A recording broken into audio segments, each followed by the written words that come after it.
If I can. Yes, good morning everyone in London and online. I'm sorry I couldn't be with you this morning, but I'm pleased to be with you via the internet. Thanks for this opportunity to expand on one of my favorite research subjects, Park Colburn's Bronco Horvath. I'm just trying to see how to advance my slides once I'm... Bear with me. There we go. As a refresher, Bronco was one of only two players of the original SIHR era whose contract was owned by all six NHL teams.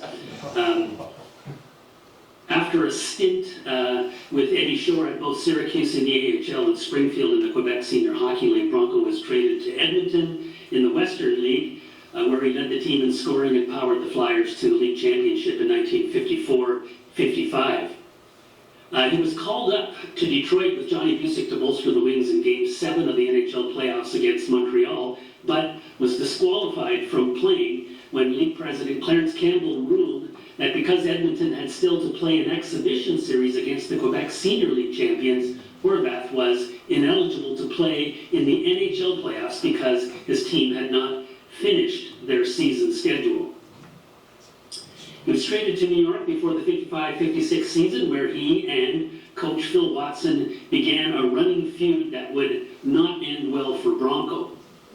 At the start of the 56-57 season, faced with demotion, he threatened to quit, and he was placed on waivers and claimed by the Montreal Canadiens and assigned to Rochester in the AHL, and saw action with the Habs for only one game in January of 1957. He was out on a power play with Rocket Richard and Dickie Moore and Boom Boom Geoffrion.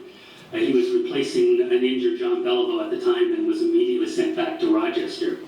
He was claimed by Boston in the interleague draft and played 4 seasons with the Bruins, most notably centering the Ute line, which was featured, of course, Busick and Vic Stasiak on their wings. On the last night of the 59-60 season, Bronco was leading the NHL scoring race by a single point over Chicago's Bobby Hull. In that final contest, Horvath was struck on the head and left the game and was taken to Massachusetts General Hospital with a suspected fractured skull. The tests proved negative, and Horvath returned to the game. In his absence, Bobby Hull scored a goal and assisted on another to claim the Art Ross Trophy by a single point. With the hiring of Phil Watson at Boston, Bronco again found himself unprotected, and he was claimed on waivers, this time by Chicago, following their championship season. He started with the Blackhawks under Rudy Pillis, but they were stopped in the 61-62 finals by Toronto. Bronco's longtime pal and fellow Port Colburnite Don Simmons had replaced Johnny Bauer in the net and backstopped the Leafs to that first of 3 consecutive Stanley Cups. 62-63 saw Bronco claimed by New York Rangers for a return to Broadway, but by January he was again placed on waivers, and this time he was claimed by Toronto. He played 10 games there, but was sent down to Rochester, where he starred on 3 Calder Cup championship teams and under Joe Crozier. His service there earning for him the induction into the Rochester Americans Hall of Fame and the American Hockey League Hall of Fame. I'm just trying to... There we go.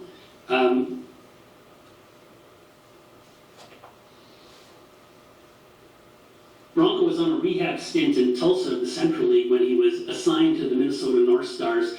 The Stars were desperate for help following the death of Bill Masterton in January of 1968, and Horvath was loaned to them by the Leafs. GM Red Blair tried to buy Horvath's contract, but Imlach refused to release him, and Bronco returned to Rochester after 16 games with Minnesota.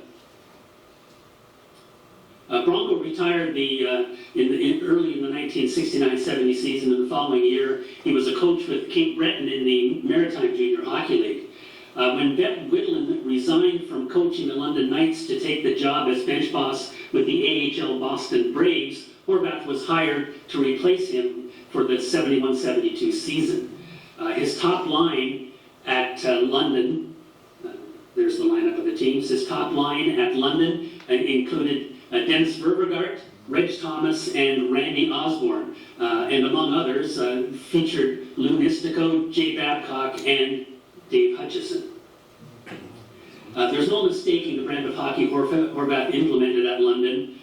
During a pre-season game at Kitchener against the Rangers, a bench-clearing brawl saw both Horvath and Rangers coach Ron Murphy suspended and fined. In addition to other fines were handed out, including a $10 fine to each of 35 players who participated in the brawl.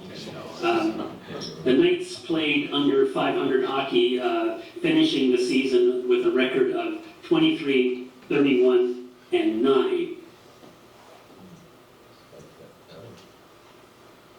Just hold on here.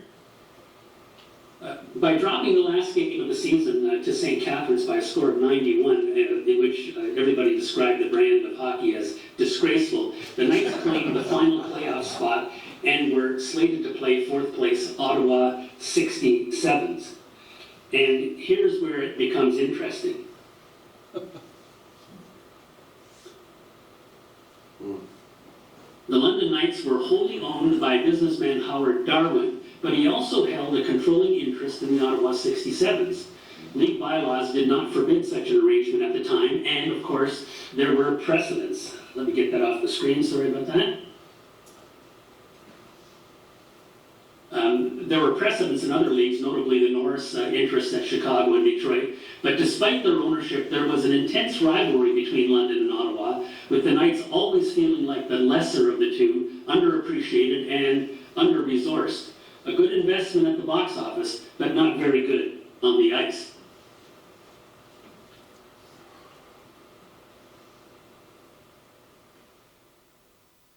Sorry, I lost my cursor. There we go. The 7-game series opened at Ottawa on March 28th with Dennis Vervegaard pacing the Knights with a hat trick, which was enough to stake them to a 3-2 victory in a relatively tame affair. But back in London for Game 2, a second period fight involving 10 players spiraled out of control and featured London's Lou Nistico tearing off his sweater, shoulder pads, and elbow pads and going from fight to fight in aid of his teammates. Despite all this, Ottawa prevailed by a 5-2 score. The game featured 3 misconducts and 10 major penalties. Ottawa's Glenn McLeod was left behind in London Hospital with a concussion. I believe that's Mr. Hutchison there, providing a bit of a haircut, if you will.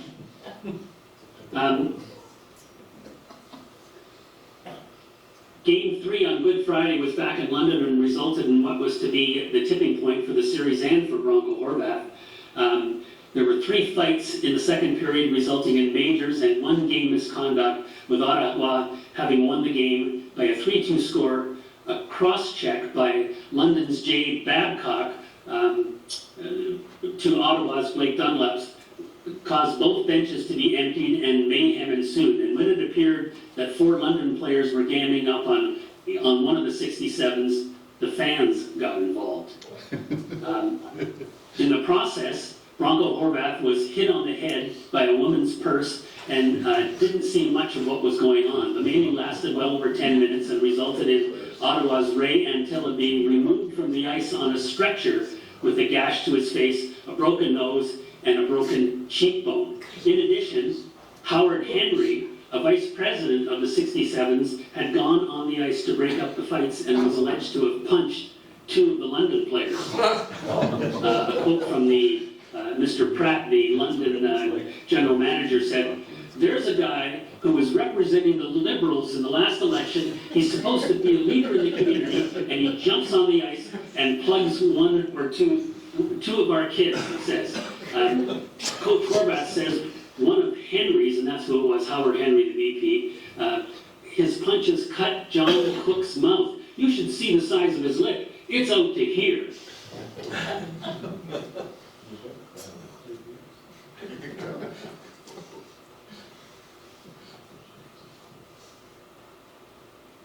Following reports of the shenanigans at Game 3, owner Howard Darwin flew in from his vacation home in the Bahamas and began interviewing parties on both sides in an attempt to discover what happened and who was to blame.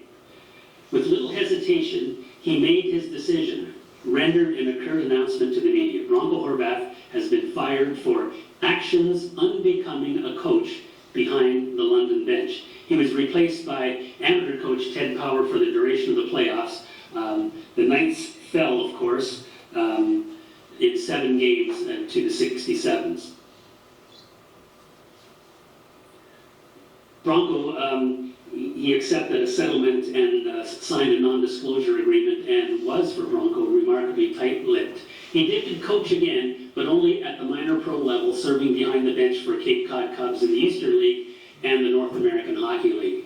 And I guess the moral of this story is, never threaten to sue your boss's business partner and next-door neighbor, for it turns out that Mr. Howard Henry, was in fact a vice president of the Ottawa 67s Club, a business partner, if you will, of owner Howard Darwin, and they were also next-door neighbors at their cottage. And that was the short version of the history of Bronco Horvath at the London Knights.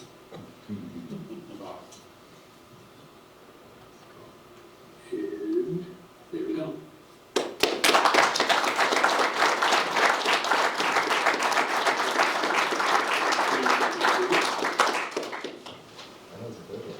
All right, anyone questions for Fred? When did Bronco die, and did Fred ever meet him? Did you hear that, Fred?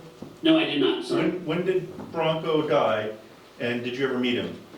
Oh, yes, I met him several times. I was very good friends with his brother, Johnny Horvath, who had a minor pro career, primarily with the Johnstown Jets, when he took about 7 guys from Port Colborne up to play for Johnstown in 1 year, and I think it was 53, 54. So I knew John very well. John ran the Horvath drive-in Tasty Freeze, which was financed by the advance. Bronco got a $25,000 signing bonus when he signed with the Chicago Blackhawks in 1961-62, and on the strength of that, they built the drive-in in Port Colborne, and that's where I knew Johnny. Bronco would come to Port Colborne once or twice a year, and I got a chance to meet him several times and chat with him. A very gregarious sort, and in the company of his brother, very opinionated.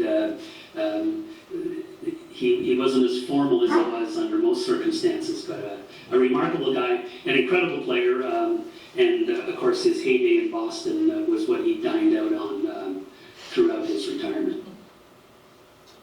When did he die? Wayne?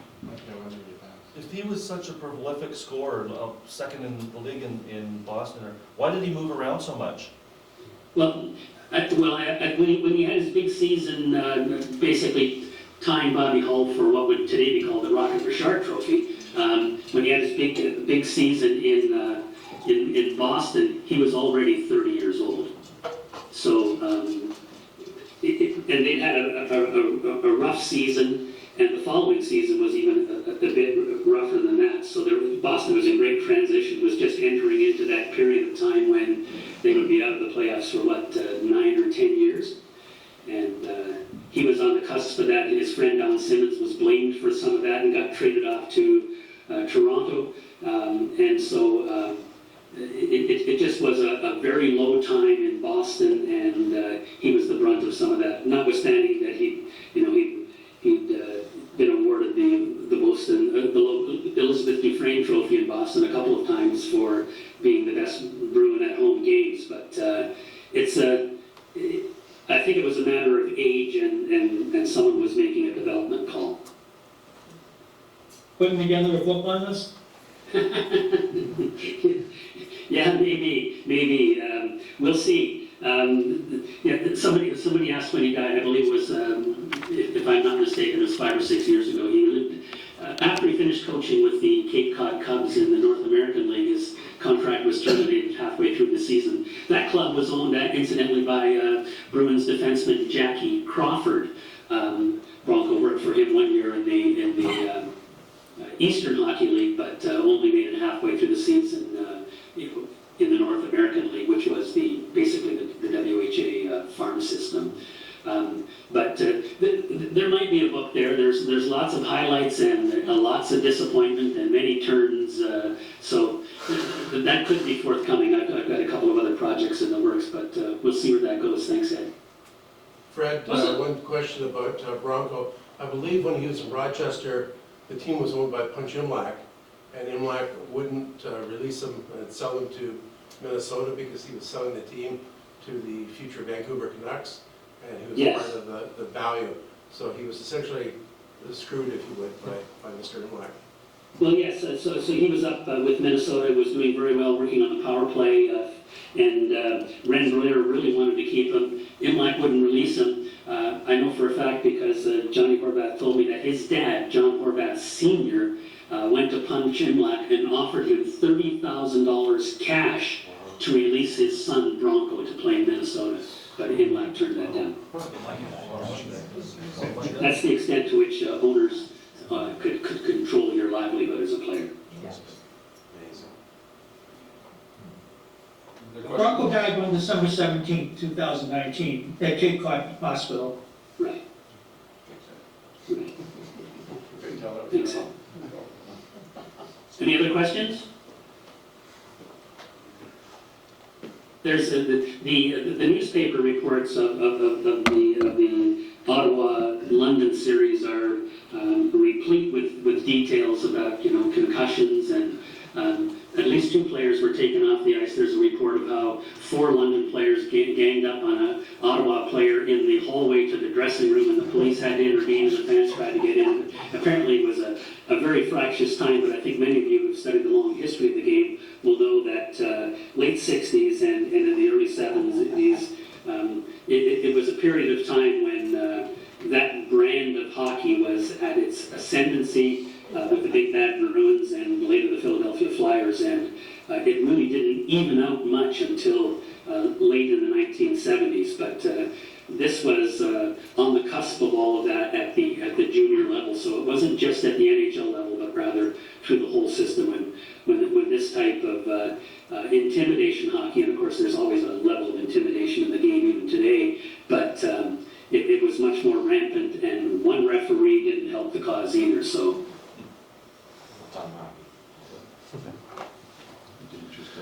He probably would have been a good coach for Cape Cod Buccaneers, yeah. Yeah, maybe.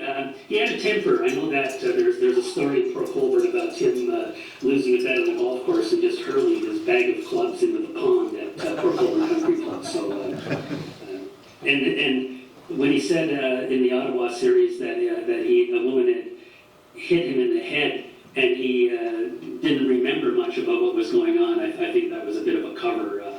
He apparently was right into it with the Ottawa owners. And I understand that Bronco said that both he recruited Danny Potvin from the stands, who was an Ottawa 67 defenseman, perhaps their policeman, who was out of the series with a broken wrist suffered in the regular season. And he and Danny Potvin were trying to get the players separated and back to their dressing rooms, according to Bronco. Well done. All right. Thanks, Fred. Thank you, Fred. All right. And for those of you who are, of course,